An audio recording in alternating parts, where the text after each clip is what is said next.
آدمی سفر کے لیے روانہ ہوئے، یہاں تک کہ ان کو رات پڑ گئی۔ تو ایک غار کے اندر وہ داخل ہوئے رات گزارنے کے لیے۔ آندھی چلی، بارش آئی، تو اوپر سے ایک پتھر لڑکا اور وہ غار کے دروازے پہ آ کے گر گیا، اور اتنا بھاری اور بڑا پتھر تھا کہ اس نے غار کا دروازہ بند کر دیا۔ انہوں نے آپس میں بات کی اور کہا، تم اس غار میں پھنس گئے ہو، اب یہاں سے نکل نہیں سکتے مگر یہ کہ تمہارے وہ عمل جو محض اللہ کی رضا کے لیے تم نے کیے ہیں، ان اعمال کا وسیلہ دے کے اللہ سے دعا مانگو۔ ان میں سے ایک آدمی نے کہا، اللہ میرے ماں باپ بوڑھے تھے، اور میں جب بھی بکریاں چرا کر کے آتا تو میں دودھ دو کر کے سب سے پہلے اپنی ماں کو اور اپنے باپ کو پیش کرتا۔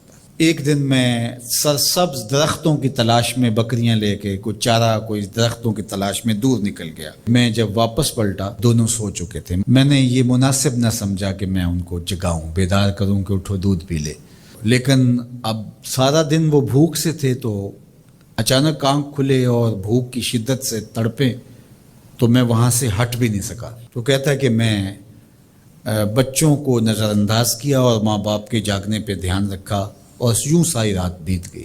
میرے ماں باپ فجر کے وقت جب اٹھے، وہ دودھ ان کو پیش کیا۔ اب یہ عمل پیش کر کے کہتے ہیں، اے اللہ اگر یہ میں نے محض تیری رضا کے لیے کیا، تو جانتا ہے میرے دل کو، تو اس پتھر کو ہٹا دے۔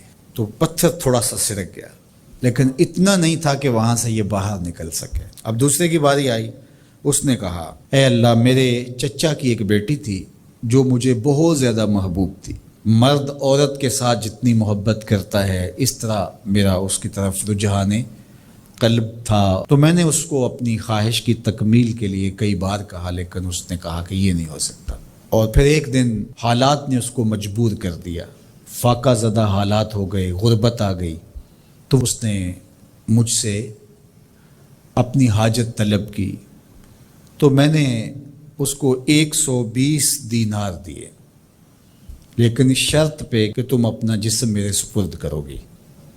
اب مجبوری سے اس نے کہا ٹھیک ہے، لیکن میں نے دیکھا کہ اس کا وجود اللہ کے خوف سے کانپ رہا تھا، اور مجھے کہنے لگی اتق اللہ، اللہ سے ڈر اور اس کی حدوں کو نہ توڑ۔ میری خواہشات تو پگلی تھیں، آرزویں تو بےتاب تھیں، اور میں اس کی قیمت بھی ادا کر چکا تھا، لیکن اس کا یہ جملہ کہ اللہ سے ڈر، تو میں نے تیرے سے ڈر کے اس کو چھوڑ دیا، اور جو اس کو میں نے 120 دینار دیے تھے وہ بھی اس کے پاس رہنے دیے۔ اللہ میرے اس مخفی عمل کو تو ہی جانتا ہے، تو اگر میں نے تیری رضا کے لیے ایسا کیا تو اس پتھر کو ہٹا دے۔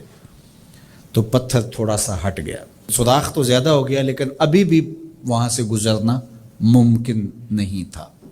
اب تیسرے نے کہا، اے اللہ میں مزدوروں سے کام لے رہا تھا اور ان کی مزدوری میں نے دے دی، ایک مزدور بتائے بغیر چلا گیا، تو میں نے کیا کیا کہ اس کے مزدوری کے پیسے کاروبار میں لگا دیے، کاروبار میں برکت ہوئی، اور بہت زیادہ وہ کاروبار جو اس کی مزدوری سے شروع کیا گیا تھا پھیل گیا۔ تھوڑی سی مزدوری تھی لیکن کاروبار بہت پھیل گیا۔ اب میں اس کے اندر کچھ ایک آنا ٹگا نہیں لیا۔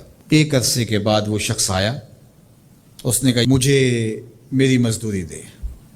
تو میں نے کہا یہ بکریاں، یہ بھیڑیں، یہ اونٹ، یہ غلام، یہ نوکر چاکر، یہ سب کچھ ہے، یہ تیری مزدوری ہے۔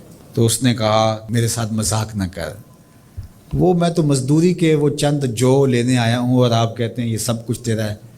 تو اس نے ساری صورتحال بتائی، تو اس نے وہ ساری بکریاں، وہ سارے اونٹ، ساری گائے اور سارے غلام ہانکے اور چل دیا۔ کہا اے اللہ اگر یہ عمل میں نے تجھے راضی کرنے کے لیے کیا تھا تو پتھر کو ہٹا دے۔ تو حضور نے فرمایا وہ پتھر ہٹ گیا اور یہ چلتے ہوئے باہر آ گئے۔ جب اللہ کی رضا کے لیے کام کیے تو مشکلوں سے نکلنے کے راستے ملتے۔ ایک روایت میں آتا ہے جو آسانی کے وقت اللہ کو فراموش نہیں کرتا، اوکھے ویلے اللہ اس کو فراموش نہیں